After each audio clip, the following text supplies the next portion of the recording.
다 함께 은혜 받고자 하는 말씀의 제목은 복음 증언에 대한 반응들, 복음 증언에 대한 반응들이라는 제목으로 함께 나누길 원합니다. 가끔 사람들이 쓰는 말 중에는 굉장히 강력한 그런 어조의 말들이 많이 있습니다. 꼭 욕에 가까울 정도로 쓰는 말 중에 하나가 그 답답함을 토로할 때에 복장 터져 죽겠다. 이 복장 터져 죽겠다. 최근에 그런 적 있습니까? 상대방의 내가 설명하는 것을 이해하지 못할 때도 복장이 터질 수도 있고, 정말로 이것이 최선인데 최고인데 그걸 모르고 차선과 최악을 선택할 때 복장 터지는 일이 없기를 주님의 이름으로 축복합니다. 복장 터질 일이 해결되면은 복장이 안 터지지 않습니까? 오늘 본문에도 사도 바울이 복장 터질 일을 지금 맞닥뜨렸습니다. 아덴이라고 성경에 기록되어 있는 지역은 아테네입니다. 아테네. 그 유명한 철학자들이 모여서 토론하고 철학을 논하고 지식을 이야기하는 그러한 곳입니다. 이것을 이 복장 터진다는 말을 좀 고상하게 쓰면 어떤 단어가 적절할까요? 의분이 생긴다. 좋은 방향으로 최선을 인도하려고 하는데 그것에 대해서 무지하거나 알아듣지 못하든지 하면은 부하가 치미는데 그것은 건강한 부하죠. 답답함을 토로할 수 있는 것인데 그것을 의분이라고 이야기합니다. 예수님도 그러한 이 복장 터지는 일들을 많이 경험하셨어요. 유대인들에게 전했던 이 교훈이요, 하나님의 명령이요, 하나님의 법은 내면 세계에 좋은 사람이 돼서 좋은 행실로 살아가는 것인데, 좋은 사람이 되고 좋은 행실은 사라지고 종교적인 그냥 거칠의 형식과 순서와 장소에 모여서 이벤트만 계속 되풀이하고 있으니까 예수님이 그 복장 터질 직전이셨습니다. 오늘날도 우리가 이걸 경계해야 돼요. 이 모이는 것은 중요하지만 모임보다도 더 중요한 것은 우리의 마음의 그 품격을 어떻게 이루어가며 어떤 품행으로 살아갈 것인지에 대해서 고민하고 기도하고 그것과 싸워야 되는데, 그냥 내가 이곳에 참석했다가 돌아가면 내가 할 역할을 다 했다. 그것은 오판입니다. 예수님을 정말로 이 복장 터지게 하는 그런 행실입니다. 우리는 사랑으로 모여야 되고 사랑을 환기시키고 다시 돌아가서 사랑의 품행으로 살아가기 위해서 모이는 겁니다. 이곳에 왔다 갔는데 다시 사랑이 내 마음속에 활성화되지 아니하면 잘못 온 거예요. 오늘 이 말씀을 통해서 가장 본질이요, 근본이요, 생명이요, 영원한 가치인 사랑이 활성화가 되고 사랑의 생각체계로 구축될 수 있기를 주님의 이름으로 축복합니다. 그래야만이 헛되지 않는 거예요. 그냥 여기 자리만 따뜻하게 데웠다가 돌아가는 것은 예수님을 복장 터지게 하는 일이다. 저와 여러분은 복장 터지게 할 일이 없기를 원합니다. 참 잘한다. 그래, 기특하다. 그것이 그렇게 하는 것이다 라고 하는 그러한 주님의 기뻐하심의 대상이 되기를 원합니다. 우리 그리스도인도 정상적인 그리스도인이라면 가끔 의분을 느낄 수 있습니다. 복장이 터지는 그런 감정을 가질 수 있습니다. 내가 열심히 복음을 전했는데 튕겨내고 엉뚱한 소리하고 대적하고 그러면 정말로 마음이 답답하고 의분이 생기고 복장이 터지는 그런 심정이 되어지리라고 생각이 되어집니다. 그럴지라도 우리는 복음을 전해야 됩니다.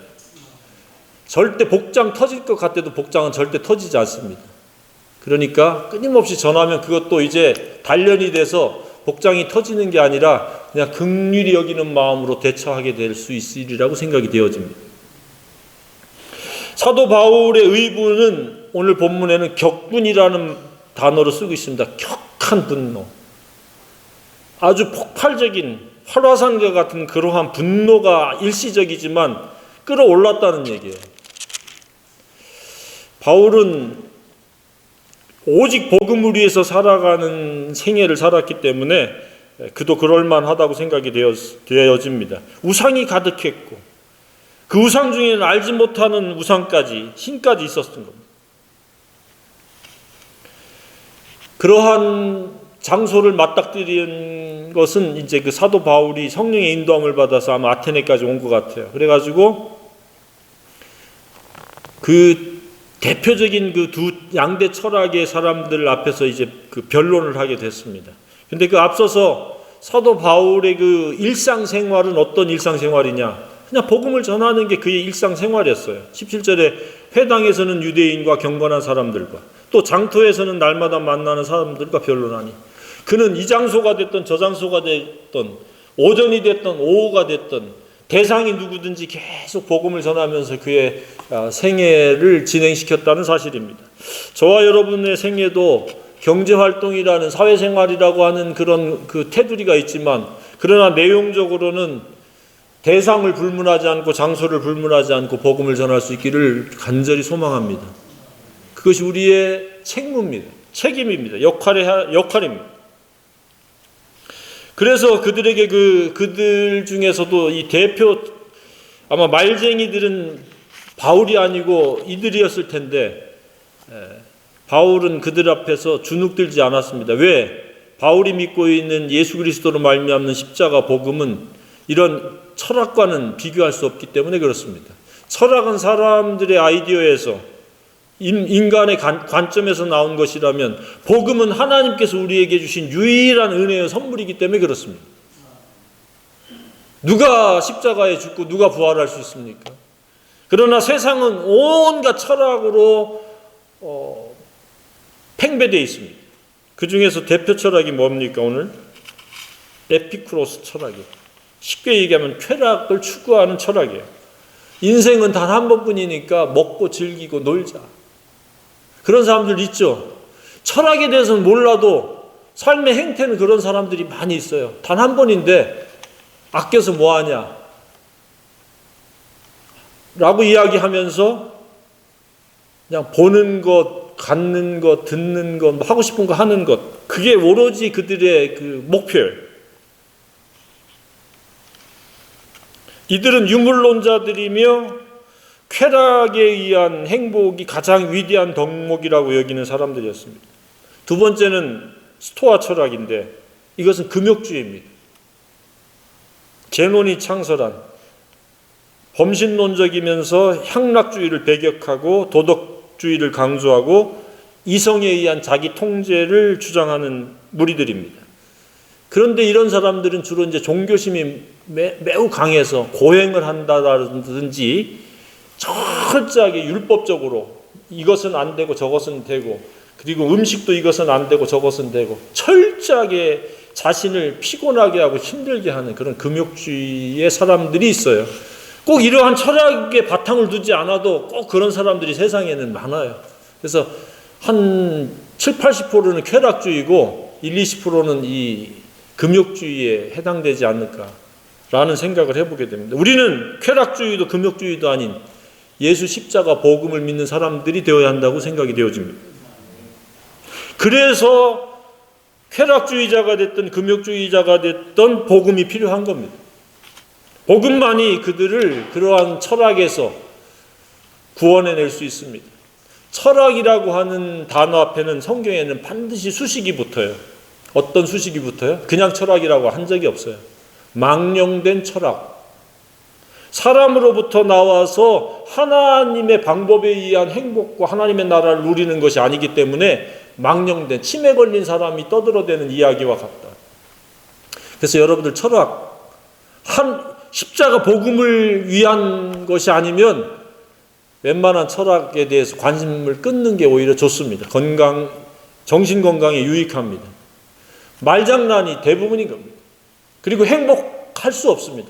행복은 추구하겠지만 결코 행복할 수 없습니다. 행복하려면 반드시 예수 그리스도 십자가 복음을 믿어야 됩니다. 이것이 참된 구원의 은혜요 능력입니다. 그런데 이 아테네는 이러한 에피쿠로스, 스토아 철학자들에 의해 가지고 사람들이 모여서 서로 변론하는 거예요. 금욕주의가 낫다, 쾌락주의가 낫다. 그러니 사도 바울이 격분할 수밖에 없어요. 복음을 배제시키고 복음은 모르고 그러한 망령된 철학을 계속해서 떠들어대니까 격분할 만했던 겁니다. 그래서 사도 바울은 많은 사람들 앞에 원고도 없이 복음을 전하는 겁니다. 하나님이 너희들에게 다가가고자 하는 것은 예수 그리스도를 통해서 죽으시고 부활하게 하신 것이요, 그 하나님은 창조주 하나님으로 너희들이 뭐 섬긴다고 해서 섬김을 받으실 분이 아니다라고 쭉 한 편의 메시지를 전했습니다.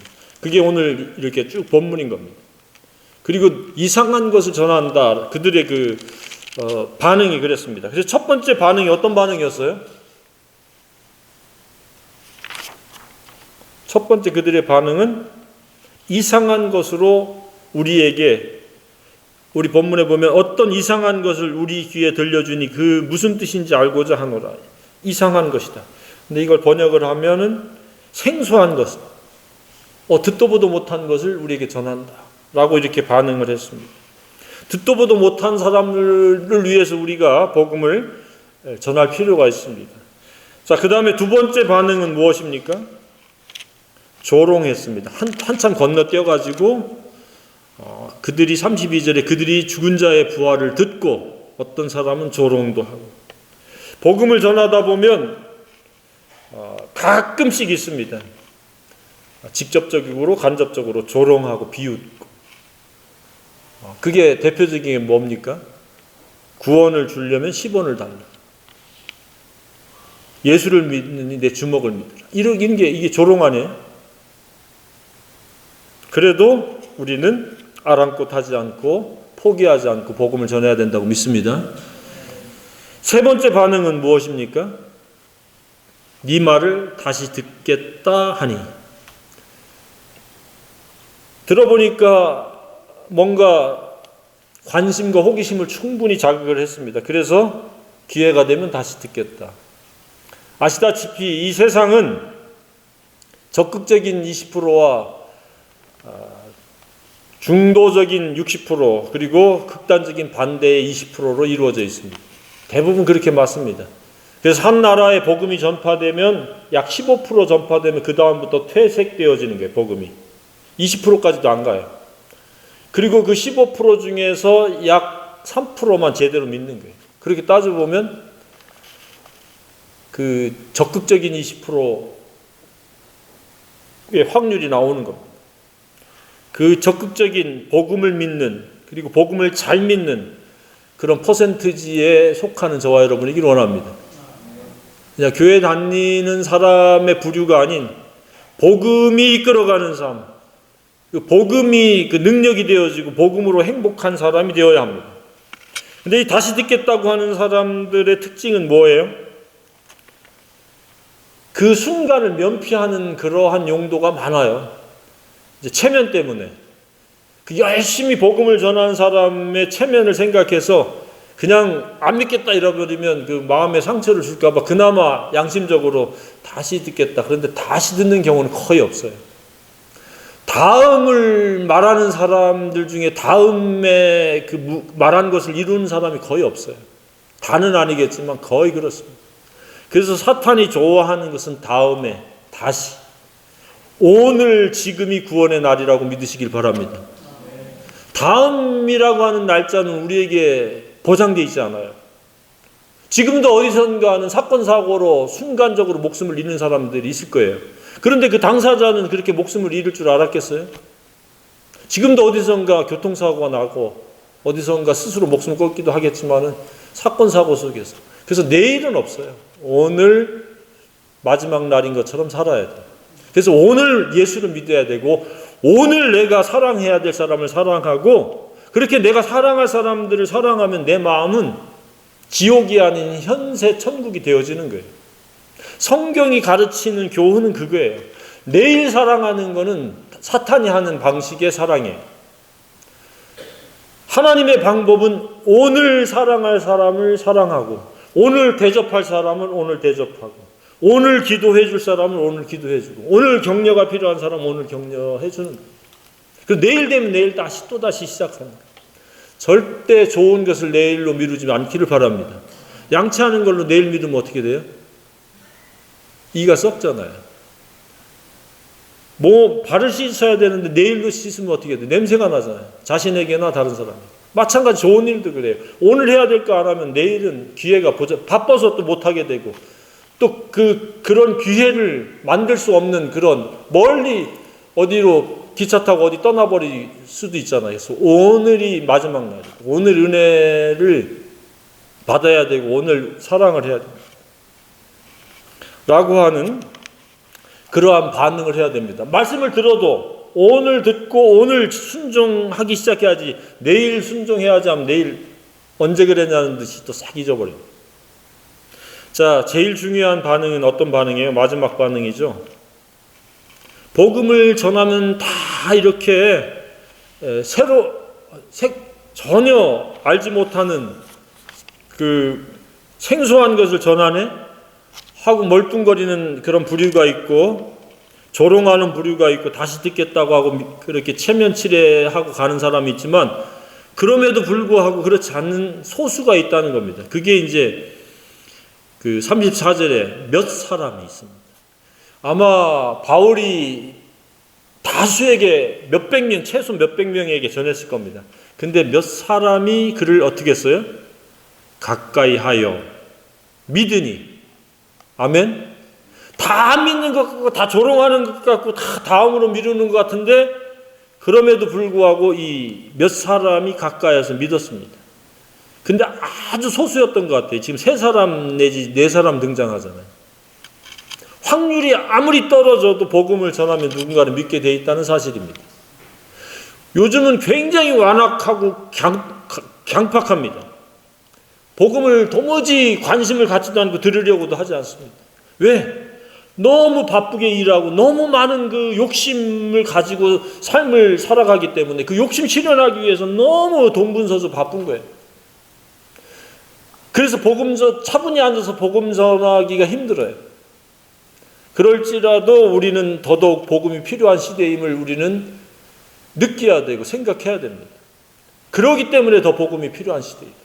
정신없이 바쁜데 남는 게 무엇이냐라고 해볼 때 거의 없습니다. 정신없이 바쁘기만 한 거예요. 끊임없이 바쁜 거예요. 오늘도 바쁘고 내일도 바쁘고. 그럼 바빴으면 뭔가 얻어지는 게 있어야 되는데 무엇을 얻었느냐라고 묻으면 바쁜 만큼 수입에 차이가 있겠지만 경제적인 어떤 것을 얻었잖아요. 그럼 그것으로 먹고 마시고 뭐가 남았어요? 그러나 복음을 생각하고 복음을 순종하고 복음을 전하는 것은 오늘부터 영원까지 유효하며 가치로서 존재한다는 사실입니다. 사라지지 않는다는 거예요. 그래서 지혜로운 자는 어떤 자예요? 많은 사람을 옳은 대로 인도한 자예요. 또 별처럼 영원토록 빛난다고 그랬어요. 복음으로 살아갈 것을 가르치고 복음을 전하는 것은 가치요 영원한 그러한 별처럼 빛날 위대한 일이라는 사실입니다. 이제는 패러다임을 좀 바꾸시길 바랍니다. 경제활동을 해야 됩니다. 열심히 해야 됩니다. 성실하게 해야 됩니다. 그러나 그것이 복음과 결부되어지고 복음과 함께 이루어질 수 있기를 주님의 이름으로 축복합니다. 그렇지 않으면 헛수고 헛고생 물거품이에요. 세월만 가고 나이만 먹는 거예요. 우리에게 주신 이 소중한 시간이라는 기회, 내게 주신 소중한 인간관계를 그냥 의미 없이 그냥 소멸해가는, 그냥 잊고 먹고 마시고 그냥 그렇게 끝내버리는 아까운 생애가 되어지는 겁니다. 그러나 복음이 딱 중심이 되고 권위가 되어지면 달라집니다. 왜냐? 복음은 잃어버려진 영혼을 살리는 겁니다. 불행자를 행복자로 바꿀 수 있는 유일한 능력이 하나님의 은혜요 방법입니다. 현실 지옥에서 현실 천국으로 바꿀 수 있는 위대한 권위입니다. 무겁고 힘들고 어렵고 괴로운 것에서 즐겁고 기쁘고 행복하고 평안하도록 바꿀 수 있는 그러한 하나님의 선물입니다. 그것은 돈이 필요한 게 아닙니다. 너희가 그 은혜로 인하여 믿음으로 말미암아 구원을 얻었나니 이것이 너희에게서 난 것이 아니요 하나님의 선물이라. 행위에서 난 것이 아닌 이는 누구든지 자랑치 못하게 하려 합니다. 하나님이 거저 주시고자 하는 선물을 그냥 우리는 받기만 하면 돼요. 근데 그것조차도 안 받으려고 이 핑계 저 핑계 이런저런 이유로 거부를 합니다. 그럴지라도 우리는 복음을 전해야 됩니다. 그렇기 때문에 복음을 전해야 됩니다. 무지하기 때문에 복음을 모르는 겁니다. 물질적으로 경제적으로 부유해지면 행복할 거라고 생각하는 그런 사탄이 넣어준 미혹에 빠져서 그렇습니다. 돈 많은 사람들이 행복하다고 얘기한 적 봤습니까? 그냥 돈이 많은 겁니다. 편리성이 조금 더 그렇지 않은 사람보다 낫다는 겁니다. 그러나 그것이 편리성의 일부분이지 그 마음까지 즐겁고 기쁘고 행복하게 해주지는 않습니다. 마음속에 어떠한 생각을 가지고 사느냐에 따라서 삶의 질이 결정되어지는 것이지 편리성이 삶의 질을 결정하지 않습니다. 마음속에 증오심이 있고 욕심이 있고 비교의식이 있고 열등감이 있고 경쟁과 다툼 속에서 원망과 시비 속에서 그리고 누군가에 대해서 용서하지 못하는 감정을 가지고 있으면 억만금이 있어도 그 사람의 마음은 지옥인 거예요. 그러나 초가상간에 살아도 그 마음이 사랑이 가득하고 너그러움이 가득하고 누구에 대한 증오심이나 원망이 없고 있는 것을 감사하면서 기뻐한다면 그 마음이 천국인 거예요. 하나님이 원하는 삶의 행태는 바로 초가상간에서도 행복함을 느끼는 거예요. 근데 하나님이 초가상간에 살게 안 해요. 행복자는 반드시 편리성에서도 점점 나아지도록 하나님 역사하시고 축복하시는 줄로 믿습니다. 그걸 받을 만한 자격이 안 된 가운데 자꾸 편리성만을 추구하고 욕심을 내니까 하나님께서 그 불균형한 그러한 상태를 그냥 낮추시고 그냥 내버려 두는 거예요.